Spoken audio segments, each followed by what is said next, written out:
If you've got yourself a Lexus IS and you're sick of this UV damaged IS headlights, we've got a perfect solution for you. We're going to be installing these brand new LED headlights with daytime running lights onto your 2008 to 2012 or 14 Lexus IS. Now, this video here is to show you that this is a DIY friendly. I have never done one of these before.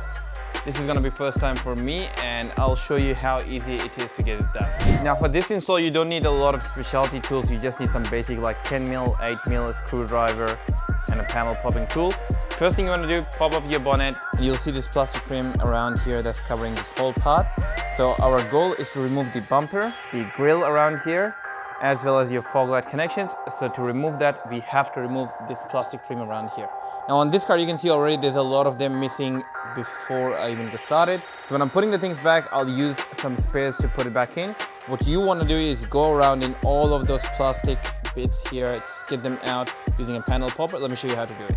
So what I'm doing here is you'll see there's two grooves on either side. You can just kind of get your tool in. I'm using a pick tool to get that out. And once it's out, help it out with your fingers. Now the one with the Phillips head screws on top, do not do that, it's going to damage it. For the other ones, we're going to be using a Phillips head screwdriver and getting it out. And these clips are loose, just help it by applying some pressure from behind. Now here's a good trick for you guys to learn. Whatever trim I'm taking it out, keep all of the screws and the plastic clips onto the exact same panel where it's coming out of, so that way when I'm going to put it back together, I'm not confused as to what's come out from where. Alright, so once you have all of these trims out, what we're going to be removing next is this grille around here. Now in order to remove this grille around, you'll see there's a few Phillips head screws here, 10mm, more Phillips heads. So go ahead and undo that and then get the grille out. So I've removed 1, 2, 3, 4, 5, 6, 7.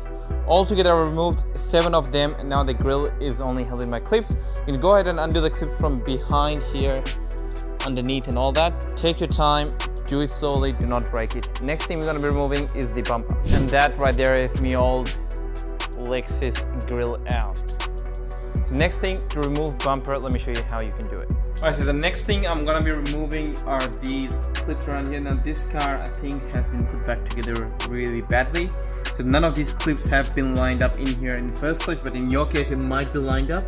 The 2 clips, get them out, and then that will allow for you to pull back on the wheel liner, access 1 bolt underneath, and apart from that there's going to be a few bolts just under the bumper there at the front section, just underneath. And again back here, same thing, you can see here. So you have to undo that, get this clip out of the way, pull on the wheel liners. There's 2 of these clips, 1, 2. Pull on the wheel liner, and once you access at the back, there's going to be, I think, 1 or 2 bolts back there. So get them out, get the screw from underneath, and that will allow you to release your bumper. Alright, so once you guys have the bumper out, now I don't have anything soft underneath, so what I've done is put in some of the bubble wrap and some styrofoam in order to prevent the bumper from hitting the ground.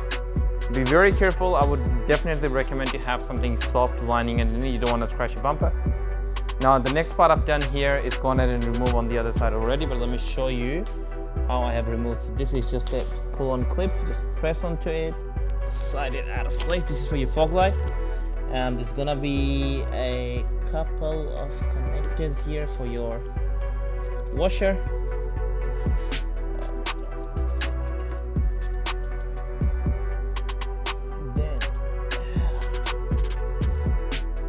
Yep, do the same. I don't need to do the same on the other side. That is the last connector that I see, so I'm going to use both my hands to get it out. It's jam pack in. And then with that out, I can put the bumper on the side and we can start removing the headlight. Now that connection there has gotten so brittle with over time of just baking in, so I'm just going to leave that in, leave my bumper down there. I'm sure I'm going to be able to work around it. But the first thing I'm going to be removing is this driver's side headlight. Now in order to do that, there's only 3 screws or 3 bolts from memory. That's the first one. That's the second one, and there should be 1 here. Yep. So get all 3 of these out. They're all 10mm. This will slide out of its place. Once this is out of its place, you can undo the connection, put it to the side. Now when trying to get the headlight out, I'm trying to use hand tool as much as I can, as these balls there have been rusted and they might scrape in the process if I put in too much torque. Alright, so this right here is the main connection for your headlights. This is going to be same on the other side. In order to remove this, just press this down, pull it to one side, and that should allow you to release this plug straight out.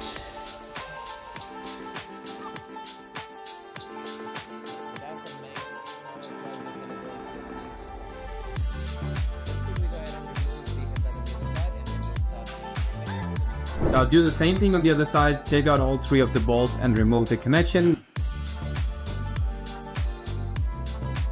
Alright, so all of this looks a lot harder in video than it actually is in person. So this is my first time doing one of these headlights and it's still not hard at all, so I'm sure you guys can do it. Now if you see one of these bolts, they have been stripped in place, it's all rusted. If you get something like that, what you might have to do is just grab a pair of pliers and try to get this out. So this is our connection for the new headlight, so that's going to go in the main power harness, and this small plug here is going to connect to this wire. Now this is what we're going to be running to a fuse box for accessory power onto the headlights itself. So let me quickly go ahead and plug all of this in and then I'll show you what I've done. Then you can do the same. Now what I'm trying to do here is to get my harness behind this one lead that needs to connect to the fuse box. So I'm just trying to get that one behind the headlight itself. The main power harness can sit underneath the headlight and then get plugged and zip tied away.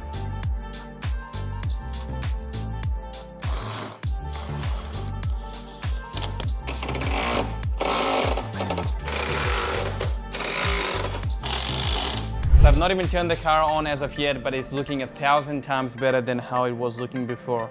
They look incredible, crystal clear, so much better than the old faded ones. Now coming onto this wire that comes in the kit, so let me show you how you're gonna wire this one up. So what you have to do, one side of it is gonna go to the white plug on the left one. So when you're putting the headlight in, make sure you put that headlight white small connector cable on the inside so you can access it, and the side that's closer to the fuse, so there's one that's closer to here, will go onto your passenger side because we're going to be tapping into the fuse box right there. So I'll do this wiring and I'll show you how I've done it, and then at the end I'm going to neaten all of the wire, make sure I've zip tied everything so there's no rattling. Turn this on, test it, and then once we're happy we can go ahead and plug the bumper back on. So you see where my fuse is going, that's a part of the kit, so I have taken out this 10 amp fuse from there, and in the installation instruction it said to take the one out from the top. So if you see here, the top one, the very topmost, take the 10 amp out of there, plug this one in, and then before I neaten this wiring up, I just want to make sure everything's working. There's no errors on the dash for this.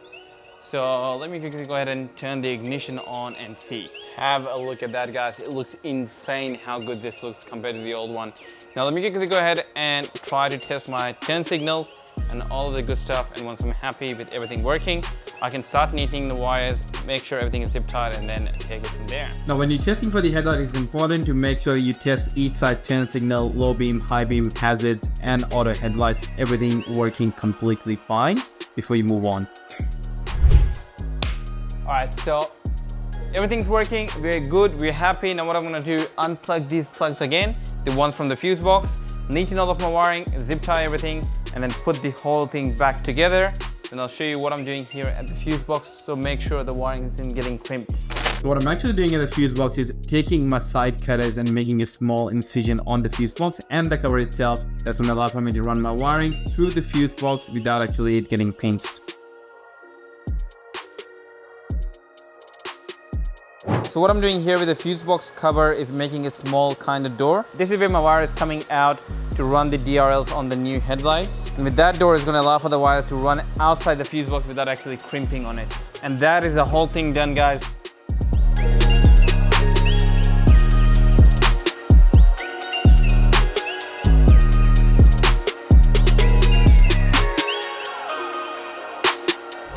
Have a look at that difference.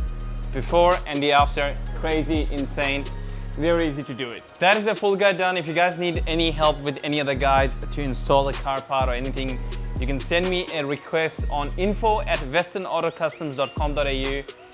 Have a look at that, how easy it was. All that you needed was a Phillips head screwdriver, a 10mm socket, 8mm socket, and that's about it. That's all you needed for the whole install. If you found this video helpful, please leave a like and subscribe, and I'll see you guys in the next video. Peace!